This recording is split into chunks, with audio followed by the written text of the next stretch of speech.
12 अप्रैल 1970 NASA तीसरी बार इंसानों को चांद की धरती पर भेजने के लिए उड़ान भरता है। इससे पहले नासा 2 बार इंसानों को चांद की धरती पर सफलतापूर्वक उतार चुका है। नासा की सैकड़ों लोगों की टीम इस मिशन को सफल बनाने के लिए इसके हर एक पहलू पर नजर रखे हुए है। जब नील आर्मस्ट्रांग ने चांद पर पहली बार कदम रखा था, उस बात को अभी 1 साल भी नहीं गुजरा है। इस फ्लाइट में बैठे हैं 3 एस्ट्रोनॉट्स, जिनका सपना है चांद की धरती पर अपना कदम रखने का। सब कुछ ठीक चलता है। इस यान में इनको सफर करते हुए 3 दिन बीत जाते हैं और अब ये चांद के बहुत करीब पहुंच चुके हैं और कुछ ही घंटों के बाद ये चांद पर लैंड करने वाले हैं। इनका अंतरिक्ष यान गोली की रफ्तार से भी ज्यादा तेज चल रहा है और अचानक इन्हें एक धमाके की आवाज सुनाई देती है। जैसे ही ये धमाका होता है तो स्पेसक्राफ्ट के अंदर सारे अलार्म्स बजने लगते हैं। इस धमाके ने स्पेसक्राफ्ट को पूरी तरह से हिलाकर रख दिया। जब ये अपने इंस्ट्रूमेंट पैनल को देखते हैं तो पता चलता है कि एक ऑक्सीजन टैंक ब्लास्ट हो चुका है और उसकी सारी ऑक्सीजन खत्म हो चुकी है और जो दूसरा ऑक्सीजन टैंक था उसकी ऑक्सीजन बड़ी तेजी से अंतरिक्ष में लीक होती जा रही है। ये एस्ट्रोनॉट्स अब अंतरिक्ष में खो चुके हैं। ये धरती से इतनी दूर पहुंच जाते हैं कि ये एक नया रिकॉर्ड बन जाता है। अब चांद पर जाना तो दूर की बात, अब सवाल ये है कि क्या ये एस्ट्रोनॉट्स धरती पर जिंदा वापस आ भी पाएंगे या नहीं। सच में अपोलो 13 की ये कहानी आपके दिल को दहला देगी। नमस्कार दोस्तों, मैं हूँ श्याम तोमर, स्वागत करता हूँ आपका इस वीडियो में।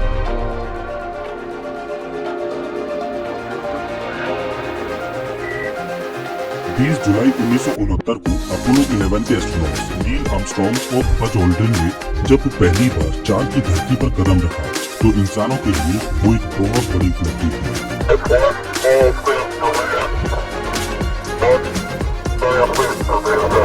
उस समय लोग नासा के मून मिशन को लेकर बड़े ही उतावले थे। नासा के वैज्ञानिकों ने इंसानों को चांद की धरती पर उतारा भी और उनको सही सलामत वापस धरती पर भी लाया और उसके ठीक 4 महीनों के बाद नासा अपोलो 12 को लॉन्च किया और एक बार फिर से 2 एस्ट्रोनॉट्स को चांद की धरती पर उतारा। नासा का अपोलो प्रोग्राम जोरों शोरों से चल रहा था, लेकिन अब लोगों ने नासा के अपोलो प्रोग्राम में इंटरेस्ट लेना कम कर दिया था और सरकार को भी ये लगने लगा कि बार बार चांद पर जाने का कोई फायदा नहीं। नासा के अपोलो प्रोग्राम्स में बहुत खर्चा आ रहा था और उन्हीं दिनों में अमेरिका वियतनाम से जंग लड़ रहा था, तो अमेरिकन सरकार चाहती थी कि नासा को अपोलो प्रोग्राम्स के लिए मिलने वाले फंड को कट करके उसे वियतनाम वॉर में लगाया जाए। लेकिन इधर नासा चाहता था कि उसका अपोलो प्रोग्राम जारी रहे और नासा ने अपोलो 20 तक की प्लानिंग कर रखी थी और नासा अपोलो 13 की तैयारियों में जुटा हुआ था। अपोलो 13 का मेन उद्देश्य था कि चांद की धरती पर जाकर वहां पर वैज्ञानिक परीक्षण करना और चांद कब और कैसे बना था इसका पता लगाना, जिससे पृथ्वी के ओरिजिन का भी पता लगाया जा सके।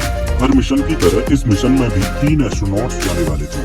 अपोलो 13 के कमांडर थे जिम लोवेल और फाइनली 11 अप्रैल 1970 को अपोलो 13 को लॉन्च किया जाता है। इस लॉन्च को देखने के लिए 2 लाख लोग गए थे, लेकिन अगर अपोलो 11 की बात करें तो उसके लॉन्च को देखने के लिए करीब 70 लाख लोगों की भीड़ इकट्ठी हुई थी। अब आप इससे अंदाजा लगा सकते हैं कि अपोलो प्रोग्राम का क्रेज जनता में किस कदर कम हो गया था। बार बार चांद पर जाने से लोगों को लग रहा था कि ये भी चांद पर जाने की एक रूटीन फ्लाइट है। इसी वजह से किसी भी बड़े चैनल ने इस लॉन्च को टेलीकास्ट ही नहीं किया था। अपोलो 13 का ये लॉन्च सफल रहा और अब इन्हें 3 दिन लगेंगे चांद पर पहुंचने में। सब कुछ ठीक चल रहा था। लॉन्च के करीब 55 घंटों के बाद अपोलो 13 आधे से ज्यादा रास्ते को कवर कर चुका था। इस दौरान अपोलो 13 का क्रू धरती पर लाइव टेलीकास्ट करता है, जिसमें वो दिखाते हैं कि कैसे वो जीरो ग्रेविटी में रह रहे हैं, अपोलो स्पेसक्राफ्ट अंदर से कैसा है। लेकिन इस ब्रॉडकास्ट को भी किसी भी चैनल ने नहीं दिखाया। मिशन के दौरान अपोलो 13 का क्रू धरती पर मौजूद मिशन कंट्रोल के संपर्क में रहता है। नासा का मिशन कंट्रोल अमेरिका के ह्यूस्टन शहर में था। ह्यूस्टन में बैठे नासा के वैज्ञानिक हर पल अपोलो 13 पर नजर बनाए हुए थे, छोटी से छोटी गतिविधि को देख रहे थे और अपोलो 13 के क्रू को हर पल गाइड कर रहे थे।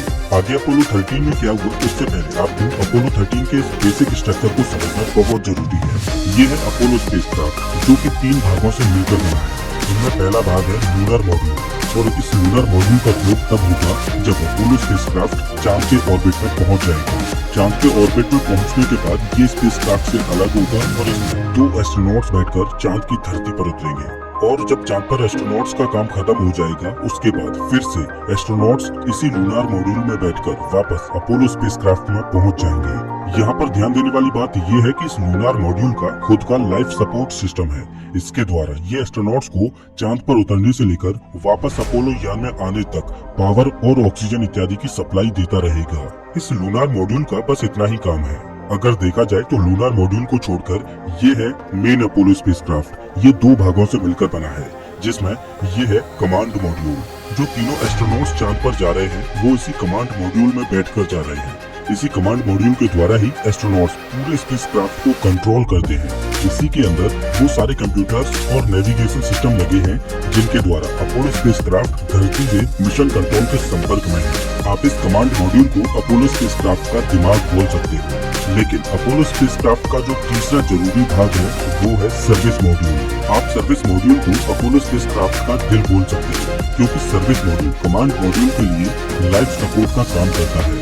कमांड मॉड्यूल में बैठे एस्ट्रोनॉट्स को जिंदा रखने के लिए जो जरूरी चीजें हैं, जैसे इलेक्ट्रिसिटी, ऑक्सीजन, पानी इत्यादि, ये सभी सर्विस मॉड्यूल के द्वारा ही कमांड मॉड्यूल में पहुंचते हैं। इस सर्विस मॉड्यूल में एक इंजन भी लगा है जिसके द्वारा ये एस्ट्रोनॉट्स चांद पर पहुंचेंगे और अपने पाथ को सेट करके वापस धरती पर भी आएंगे। आप ये समझ लो कि बिना इस सर्विस मॉड्यूल के चांद पर जाना तो बहुत दूर की बात, वापस धरती पर भी नहीं आया जा सकता। जैसा कि अभी मैंने आपसे बोला था कि आप सर्विस मॉड्यूल को अपोलो स्पेसक्राफ्ट का दिल बोल सकते हो, और अगर इस दिल में ही हार्ट अटैक आ जाए तो क्या होगा। कुछ ऐसा ही हुआ था अपोलो 13 के साथ। ये जो सर्विस मॉड्यूल है उसने ही काम करना बंद कर दिया था। दरअसल ब्रॉडकास्ट खत्म करने के करीब 7 मिनट बाद जब अपोलो का क्रू सोने के लिए जा रहा था, तब उसे ह्यूस्टन में मौजूद मिशन कंट्रोल से एक जरूरी काम करने के लिए बोला जाता है। मिशन कंट्रोल ने अपोलो के क्रू से ऑक्सीजन टैंक में लगे फैन को ऑन करके लिक्विड ऑक्सीजन को स्टीयर करने के लिए कहा। दरअसल स्टीयर का मतलब होता है किसी लिक्विड को आपस में मिलाना। दरअसल जब भी कोई स्पेस मिशन भेजा जाता है तो उसमें ऑक्सीजन और हाइड्रोजन इत्यादि गैस को लिक्विड फॉर्म यानी तरल रूप में कन्वर्ट करके भेजा जाता है। ऑक्सीजन इत्यादि को लिक्विड फॉर्म में भेजने का फायदा ये होता है कि कम जगह में ज्यादा गैस को भरा जा सके। अब अंतरिक्ष में टेम्परेचर इतना कम होता है कि ये लिक्विड ऑक्सीजन जमने लगती है, तो इस वजह से ऑक्सीजन टैंक में एक फैन लगाया जाता है जिसकी सहायता से ऑक्सीजन की बनने वाली परतों को आपस में मिलाया जाता है ताकि ऑक्सीजन हमेशा एक समान अवस्था में बनी रहे। और ये एक रूटीन प्रोसेस है जिसको कुछ घंटों के अंतराल पर हर बार करना पड़ता है।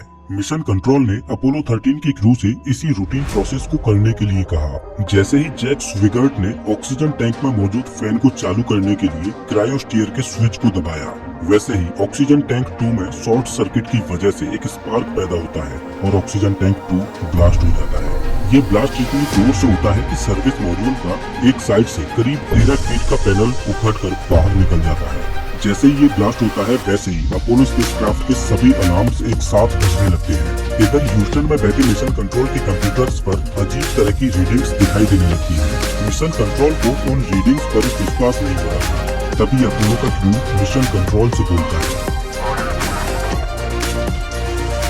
सर्विस मॉड्यूल में 3 फ्यूल सेल्स लगे थे जिनकी मदद से अपोलो स्पेसक्राफ्ट में बिजली की सप्लाई की जा रही थी, लेकिन इस धमाके की वजह से 3 में से 2 फ्यूल सेल्स खत्म हो गए। अब स्पेसक्राफ्ट को केवल एक ही फ्यूल सेल से पावर मिल रही थी, जो कि स्पेसक्राफ्ट को चलाए रखने के लिए पर्याप्त नहीं थी। इसके बाद एस्ट्रोनॉट्स के सामने एक और नई प्रॉब्लम खड़ी हो गई। दरअसल ब्लास्ट में एक ऑक्सीजन टैंक तो बिल्कुल ही खत्म हो चुका था, लेकिन एस्ट्रोनॉट्स को दूसरे ऑक्सीजन टैंक की रीडिंग तेजी से नीचे गिरती हुई नजर आ रही थी। एस्ट्रोनॉट्स को समझ नहीं आ रहा था कि ये क्या हो रहा है, लेकिन तभी जिम लोवेल खिड़की की ओर देखते हैं तो उन्हें दिखाई देता है कि ऑक्सीजन टैंक 1 से बड़ी ही तेजी से ऑक्सीजन अंतरिक्ष में रिसती जा रही है। परेशानी ये थी कि सर्विस मॉड्यूल में केवल 2 ही ऑक्सीजन टैंक थे, जिनमें से एक पूरी तरह से खत्म हो चुका था और दूसरा खत्म होने की कगार पर था। ये ऑक्सीजन एस्ट्रोनॉट्स और पूरे कमांड मॉड्यूल को जिंदा रखने के लिए बहुत जरूरी थी। एस्ट्रोनॉट्स को श्वास लेने के लिए भी ऑक्सीजन की जरूरत थी और बिजली और पानी को बनाने के लिए भी ऑक्सीजन की जरूरत थी। अब ऐसे हालातों में चांद पर जाना तो बहुत दूर की बात। मिशन कंट्रोल के सामने सबसे बड़ी परेशानी ये थी कि इन एस्ट्रोनॉट्स को अब वापस धरती पर कैसे लाया जाए। ये पृथ्वी से इतनी दूर थे कि अगर इनको पृथ्वी पर वापस लाया भी जाएगा तो इन्हें अभी भी करीब 4 दिन और लग जाएंगे। क्या इतने दिनों तक एस्ट्रोनॉट्स बिना बिजली, पानी और ऑक्सीजन के सर्वाइव कर पाएंगे? और अंतरिक्ष की जमा देने वाली ठंडी का क्या, इसको वो कैसे झेल पाएंगे? क्योंकि पावर सप्लाई खत्म होने की वजह से अब स्पेसक्राफ्ट के हीटर भी बंद पड़े हैं। और अंतरिक्ष इतनी भयानक जगह है जहाँ पर इन्हें बचाने के लिए कोई रेस्क्यू मिशन भी नहीं भेजा जा सकता, और ऐसे किसी रेस्क्यू मिशन को भेजा भी जाएगा तो उसकी तैयारियों में ही 3 से 4 महीनों का समय लग जाएगा। अपोलो 13 को वापस लाने के लिए मिशन कंट्रोल ने एक प्लान बनाया। हालांकि ये प्लान काम करेगा या नहीं ये कोई नहीं जानता, लेकिन इसके अलावा मिशन कंट्रोल के पास कोई और रास्ता था भी नहीं। अब चूंकि सर्विस मॉड्यूल के फेलियर से कमांड मॉड्यूल किसी काम का नहीं बचा था, इस वजह से मिशन कंट्रोल ने अपोलो 13 के क्रू को लूनार मॉड्यूल में बैठने के लिए कहा। लेकिन यहाँ पर एक और परेशानी थी कि इस लूनार मॉड्यूल को कुछ इस तरह से बनाया गया था कि इसमें केवल 2 एस्ट्रोनॉट्स 20 घंटों तक ही बैठ सकते थे। लेकिन अब इसमें ये 3 एस्ट्रोनॉट्स लगभग 4 दिनों तक बैठेंगे और इसे एक लाइफ बोट की तरह इस्तेमाल करेंगे। अपनी सप्लाईज और बिजली को बचाने के लिए इन एस्ट्रोनॉट्स को मिशन कंट्रोल की ओर से एक इंस्ट्रक्शन मिलता है कि स्पेसक्राफ्ट में मौजूद जितनी भी गैर जरूरी चीजें हैं उनको बंद कर दें, ताकि पावर को धरती पर री एंट्री के लिए बचाया जा सके। पीने के लिए पानी लिमिटेड था, तो एस्ट्रोनॉट्स को पूरे दिन में सिर्फ 1 गिलास पानी पीने के लिए इंस्ट्रक्शंस मिले थे। हालांकि इन एस्ट्रोनॉट्स को सिर्फ 2 से 2.5 दिनों में धरती पर वापस लाया जा सकता है। इसके लिए इनको अपोलो स्पेसक्राफ्ट को यूटर्न लेकर वापस धरती की ओर मोड़ना होगा। लेकिन इसके लिए इन्हें सर्विस मॉड्यूल के मेन इंजन को चालू करना पड़ेगा। लेकिन मिशन कंट्रोल इस बात से चिंतित था कि सर्विस मॉड्यूल में कितना डैमेज हुआ है ये कोई नहीं जानता। इस वजह से कहीं ऐसा ना हो कि मेन इंजन को चालू करते ही पूरा स्पेसक्राफ्ट ही ब्लास्ट कर जाए। इस परेशानी को ध्यान में रखते हुए सर्विस मॉड्यूल के मेन इंजन को चालू न करने का ही फैसला लिया गया और अपोलो यान को धरती पर लाने के लिए एक दूसरे और लंबे रास्ते को चुना गया। ये अपोलो यान चांद की धरती पर जाएगा और चांद के पीछे से उसकी परिक्रमा करते हुए चांद की ग्रेविटी की सहायता लेकर एक स्लिंग शॉट की तरह वापस धरती की ओर आएगा। क्योंकि जब सर्विस मॉड्यूल में धमाका हुआ था तो उसकी वजह से अपोलो स्पेसक्राफ्ट अपने पाथ से थोड़ा भटक जाता है। तो सबसे पहले तो अपोलो स्पेसक्राफ्ट को उस सही पाथ पर लाया जाए जिस पर चलकर वो चांद की परिक्रमा करके धरती की ओर आ सके। तो मिशन कंट्रोल के पास सिर्फ एक ही रास्ता था, क्यों ना लूनार मॉड्यूल के इंजन को चालू करके स्पेसक्राफ्ट के पाथ को फिक्स किया जाए। हालांकि लूनार मॉड्यूल के इंजन को इस काम के लिए बनाया ही नहीं गया था कि इसको बार बार चालू करके बंद किया जा सके, लेकिन इसके अलावा कोई और ऑप्शन था ही नहीं। पहली बार लूनार मॉड्यूल के इंजन को चालू किया जाता है और अपोलो स्पेसक्राफ्ट तय किए रास्ते पर चांद के पीछे पहुंच जाता है और लूनार मॉड्यूल के इंजन को बंद किया जाता है। अब ये एस्ट्रोनॉट्स धरती से इतने दूर आ चुके थे कि ये एक नया रिकॉर्ड बन जाता है। ये एस्ट्रोनॉट्स धरती से करीब 4 लाख किलोमीटर से भी ज्यादा दूर पहुंच चुके थे। अभी तक अपोलो 13 मिशन में कोई भी रुचि नहीं ले रहा था, लेकिन अब अपोलो 13 एक सनसनी खबर बन जाता है। अपोलो स्पेसक्राफ्ट चांद की परिक्रमा करके जैसे ही पृथ्वी की ओर मुड़ता है, वैसे ही लूनार मॉड्यूल के इंजन को एक बार फिर से बर्न किया जाता है, जिससे स्पेसक्राफ्ट चांद की ग्रेविटी से बाहर निकलता है और तेजी से पृथ्वी की ओर आने लगता है। सौभाग्य से इस दूसरे बर्न को भी लूनार मॉड्यूल झेल जाता है, लेकिन परेशानी यही नहीं रुकने वाली थी, क्योंकि लूनार मॉड्यूल को केवल 2 लोगों के लिए ही डिजाइन किया गया था। लेकिन उन लोगों के बैठने की वजह से केबिन के अंदर कार्बन डाइऑक्साइड की मात्रा बढ़ने लगी, जो कि एस्ट्रोनॉट्स की हर श्वास के साथ बढ़ती ही जा रही थी।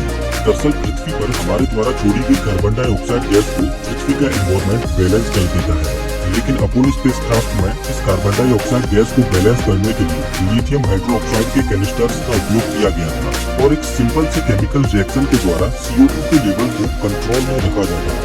लेकिन लूनार मॉड्यूल में लगा कैनिस्टर सिर्फ 2 लोगों के लिए ही बना था, जो कि कुछ ही समय तक काम कर सकता था। स्पेसक्राफ्ट में इस CO2 के लेवल को कम नहीं किया गया, तो ये तीनों एस्ट्रोनॉट्स कुछ ही देर में अपना दम तोड़ देंगे। लेकिन सौभाग्य से अच्छी खबर ये थी कि बंद पड़े कमांड मॉड्यूल में एक बड़ा कैनिस्टर बॉक्स लगा था। लेकिन परेशानी ये थी कि लूनार मॉड्यूल में लगे कैनिस्टर और कमांड मॉड्यूल में लगे कैनिस्टर्स को अलग अलग कंपनियों ने बनाया था। इस वजह से दोनों की ही डिजाइन अलग अलग थी। धरती से मिशन कंट्रोल ने एस्ट्रोनॉट्स को गाइड किया और स्पेसक्राफ्ट में मौजूद चीजों से जुगाड़ करके उन्होंने इस परेशानी को भी सॉल्व कर लिया और CO2 का लेवल नीचे गिरने लगा। ह्यूस्टन में मौजूद वैज्ञानिकों को लगा कि इन एस्ट्रोनॉट्स का नींद लेना बहुत जरूरी है, ताकि इनका दिमाग सही तरह से काम करता रहे। लेकिन अंतरिक्ष यान में ठंड इतनी थी कि इनको नींद कैसे आ जाए। स्पेसक्राफ्ट की विंडोज पर भी बर्फ जमने लगी थी। ठंड के मारे इन एस्ट्रोनॉट्स का बुरा हाल था। जैसे तैसे ये एस्ट्रोनॉट्स पृथ्वी के करीब आते हैं, लेकिन अभी भी इनको एक और बड़ी चुनौती को पार करना होगा। दरअसल पृथ्वी के वायुमंडल में प्रवेश करते समय एक सही एंगल पर एंट्री करना बहुत जरूरी था। अगर ये एंगल थोड़ा कम होगा तो स्पेसक्राफ्ट वायुमंडल से टकराकर बाउंस बैक करके सीधा अंतरिक्ष में चला जाएगा और फिर ये कभी धरती पर वापस नहीं लौट पाएगा। ये बिल्कुल वैसे ही है जैसे तालाब में एक खास एंगल पर पत्थर फेंकने पर वो पानी के ऊपर उछलने लगता है। और अगर इस स्पेसक्राफ्ट का एंगल थोड़ा ज्यादा हुआ तो स्पेसक्राफ्ट पृथ्वी के वायुमंडल में प्रवेश करते ही ब्लास्ट कर जाएगा। अभी अपोलो स्पेसक्राफ्ट का एंगल पृथ्वी पर री एंट्री करने के लिए बिल्कुल भी सही नहीं था। आमतौर पर री एंट्री के दौरान कमांड मॉड्यूल के द्वारा ही इस एंगल को फिक्स किया जाता है, लेकिन कमांड मॉड्यूल तो बंद पड़ा है और लूनार मॉड्यूल में इस एंगल को सेट करने के लिए कोई भी कंप्यूटर प्रोग्राम नहीं डाला गया था। इस वजह से इस एंगल को एस्ट्रोनॉट्स को मैनुअली सेट करना था। मिशन कंट्रोल के द्वारा कुछ कैलकुलेशंस की गई और एस्ट्रोनॉट्स को गाइड किया गया कि कितने समय तक कौन से इंजन को चालू करना है। तो एस्ट्रोनॉट्स ने कंट्रोल्स को संभाला और एक एस्ट्रोनॉट की नजर घड़ी पर थी और तीसरी बार लूनार मॉड्यूल के इंजन को चालू किया जाता है। सौभाग्य से इस तीसरे बर्न को भी लूनार मॉड्यूल का इंजन झेल जाता है और एस्ट्रोनॉट्स ने री एंट्री के एंगल को भी फिक्स कर दिया। अब एस्ट्रोनॉट्स के लिए अग्नि परीक्षा की घड़ी आ चुकी थी। री एंट्री के लिए उन्हें कमांड मॉड्यूल में वापस जाना जरूरी था, क्योंकि केवल कमांड मॉड्यूल को ही री एंट्री के लिए डिजाइन किया गया था। इसके ऊपर हीट शील्ड लगी थी। अच्छी बात ये थी कि री एंट्री के लिए पावर बचाने के लिए कमांड मॉड्यूल को बहुत पहले ही बंद कर दिया था, जिस वजह से री एंट्री के लिए कमांड मॉड्यूल में रखी बैटरीज में पर्याप्त पावर थी। एस्ट्रोनॉट्स कमांड मॉड्यूल में आते हैं और उसे चालू करते हैं और सर्विस मॉड्यूल को कमांड मॉड्यूल से अलग कर देते हैं। जब सर्विस मॉड्यूल अलग हुआ तो एस्ट्रोनॉट्स ने देखा कि सर्विस मॉड्यूल में कितना बड़ा डैमेज हुआ था। एस्ट्रोनॉट्स ने डैमेज हुए सर्विस मॉड्यूल की कुछ तस्वीरें भी ली। अब समय आ गया था लूनार मॉड्यूल को भी अलविदा कहने का, जिसने अभी तक एस्ट्रोनॉट्स की जान बचाई। आमतौर पर एस्ट्रोनॉट्स इस लूनार मॉड्यूल को चांद के ऑर्बिट में छोड़कर ही आ जाते हैं, लेकिन इस मिशन में इस लूनार मॉड्यूल ने एक अलग रोल निभाया। इस वजह से इसे पृथ्वी तक लाना पड़ा और कमांड मॉड्यूल से लूनार मॉड्यूल भी अलग हो जाता है। अब इस मिशन का आखिरी पड़ाव बचा था, जो कि सबसे खतरनाक था। इस कमांड मॉड्यूल को पैसिफिक ओशियन में लैंड करना है, जहां पर यूएस नेवी के जहाज इन एस्ट्रोनॉट्स का इंतजार कर रहे हैं। लेकिन ह्यूस्टन में बैठे वैज्ञानिकों को कुछ चिंताएं सता रही थी कि कहीं ऐसा तो नहीं कि उस धमाके की वजह से कमांड मॉड्यूल की हीट शील्ड डैमेज हो गई है। अगर ऐसा होगा तो कमांड मॉड्यूल पृथ्वी के वायुमंडल में प्रवेश करते ही ब्लास्ट कर जाएगा। और दूसरी चिंता ये थी कि अंतरिक्ष की कड़कड़ाती ठंडी की वजह से कहीं कमांड मॉड्यूल के पैराशूट जम तो नहीं गए और क्या पैराशूट समय पर खुलकर कमांड मॉड्यूल की रफ्तार को कम कर पाएंगे या नहीं। और वैज्ञानिकों की तीसरी चिंता ये थी कि जब ये एस्ट्रोनॉट्स पृथ्वी के वायुमंडल में प्रवेश करेंगे तो 2 से 3 मिनट के लिए उनसे संपर्क टूट जाएगा, तो उन्हें पता कैसे चलेगा कि एस्ट्रोनॉट्स के साथ क्या हुआ। फाइनली कमांड मॉड्यूल पृथ्वी के वायुमंडल में प्रवेश करता है और वायुमंडल अपना असर दिखाने लगता है। कमांड मॉड्यूल आग के एक गोले में तब्दील हो जाता है और अचानक ही कम्युनिकेशन ब्लैकआउट होता है। इन एस्ट्रोनॉट से मिशन कंट्रोल का संपर्क टूट जाता है। उम्मीद की जा रही थी कि अगले 3 मिनट बाद एस्ट्रोनॉट से फिर से संपर्क किया जा सकेगा, लेकिन 3 मिनट बाद एस्ट्रोनॉट्स की ओर से कोई जवाब नहीं आया। कुछ सेकेंड्स और गुजरते हैं, फिर भी कोई जवाब नहीं आया। ह्यूस्टन में मौजूद वैज्ञानिकों के साथ साथ धरती पर मौजूद सभी लोगों की श्वासें थमी हुई थी। 10 सेकेंड्स गुजरते हैं, 30 सेकेंड्स और गुजर जाते हैं और 1 मिनट भी गुजर जाता है, लेकिन कोई जवाब नहीं आता। चारों ओर सन्नाटा छाया हुआ है। आखिर इन एस्ट्रोनॉट्स के साथ क्या हुआ? क्या हीट शील्ड सही सलामत थी? क्या पैराशूट समय पर खुले होंगे? 1 मिनट 20 सेकेंड गुजर जाते हैं, लेकिन जवाब नहीं आता। फाइनली कम्युनिकेशन ब्लैकआउट के 4 मिनट 27 सेकेंड्स बाद एस्ट्रोनॉट्स से संपर्क होता है। ये तीनों एस्ट्रोनॉट्स सही सलामत धरती पर वापस आ चुके हैं। चारों ओर खुशी की लहर दौड़ जाती है। नासा का ये अपोलो 13 मिशन एक फेलियर होने के बाद भी इतिहास के पन्नों में अपनी जगह बना लेता है और इस मिशन को एक सक्सेसफुल फेलियर का दर्जा मिलता है। इस मिशन के बाद भी नासा के अपोलो प्रोग्राम जारी रहते हैं और अपोलो 17 वो आखिरी मिशन था जब नासा आखिरी बार चांद पर गया था। सच में अपोलो 13 की कहानी दिल को दहला देती है, लेकिन अपोलो 13 की इस घटना से करीब 60 साल पहले अटलांटिक महासागर में एक ऐसी घटना घटी थी जिसमें 1500 से ज्यादा लोग देखते ही देखते समुद्र की गोद में समा गए। कभी न डूबने वाले जहाज टाइटैनिक ने अपने पहले ही सफर पर ऐसा ग्रहण लगाया कि वो घटना आज भी लोगों के दिल को दहला देती है। टाइटैनिक की कहानी को आप स्क्रीन पर दिख रही इस वीडियो में देख सकते हो। मैं आपको बता देता हूँ।